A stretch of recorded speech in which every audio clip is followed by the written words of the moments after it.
আমার কাছে আসলে এমনি কমার্শিয়াল মুভির অফার এসেছে, আইটেম সঙ্গে পারফর্ম করার অফার এসেছে, বাংলাদেশি মানে মেইন স্ট্রিম যেসব মুভি হয় সেখান থেকে অনেক অফার এসেছে, ক্লোজ পিপলের কাছ থেকে, মানে যারা সবাই তার বন্ধু না, ইন্ডাস্ট্রিতে তো অনেকেই আছে বাট সবাই তার বন্ধু না।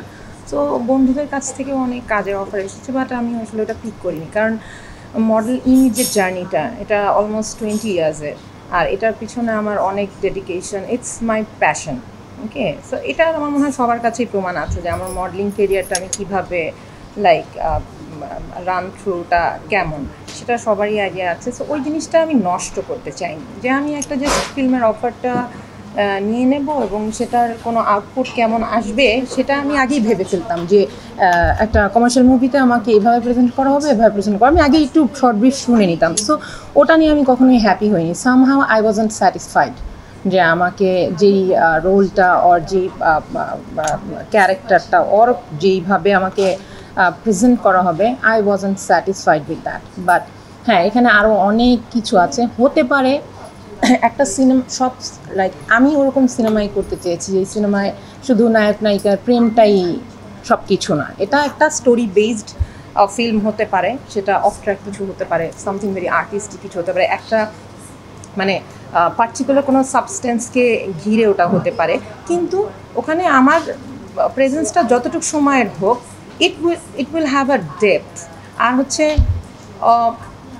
স্টোরিটা it does matter, producer it does matter, director it does matter. আমি জানি না, আমি হয়তো অনেক ওপেনলি কথা বলি, সবসময় এইভাবেই বলি।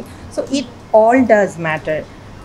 কেউ অফার দিল, চলে গেলাম, হয়তো এরকম একটা এই সিমিলার একটা ফিল্মে আমাকে অন্য কেউ অফার দিলাম, হয়তো ওটা নিয়ে আমি অনেক ভাবতাম আমি করবো কি করবো না, আমার একটা কমফর্ট জোন লাগে।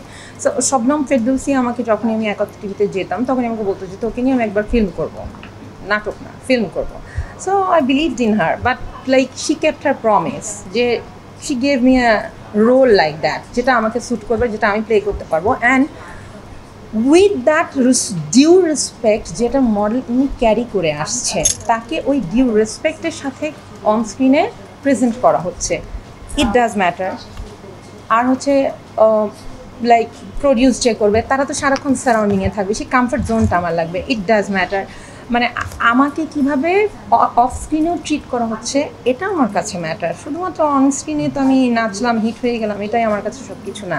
আর হচ্ছে যে হয়তো আমি 5 মিনিটের জন্য থাকবো, বাট সেখানে আমার অ্যাক্টিং দেখানোর সুযোগ থাকবে, মানুষ আমাকে 10 মিনিটের জন্যই দেখুক, বাট অ্যাটলিস্ট আমাকে ভ্যালিউ করবে যে okay fine, she could like break the screen. আর হচ্ছে হ্যাঁ, আমি যেটাকে অনেক বেশি প্রায়োরিটি দিয়ে আসছি সবসময় বরাবরের মতন, আমি I had that concept like আমার নিজের মতন করে, যে কোস্টারটা আমার কাছে অনেক বেশি ইম্পর্টেন্ট ছিল, মানে বরাবর, যে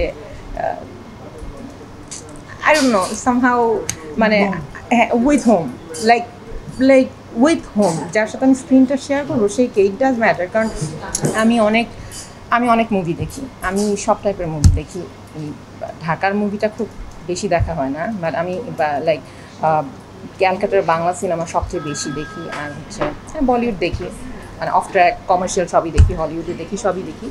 বাট সেইখানে আমার কিছু পছন্দের পার্সোনালিটি আছে যাদের অ্যাক্টিং আমার পছন্দ, এবং যাদের সাথে আমার বরাবরই ইচ্ছা ছিল যে আমি কাজ করলে এদের কারোর সাথে কাজ করবো। So Parambrata is one of them, he is like my like one of the adorable personality on screen for me.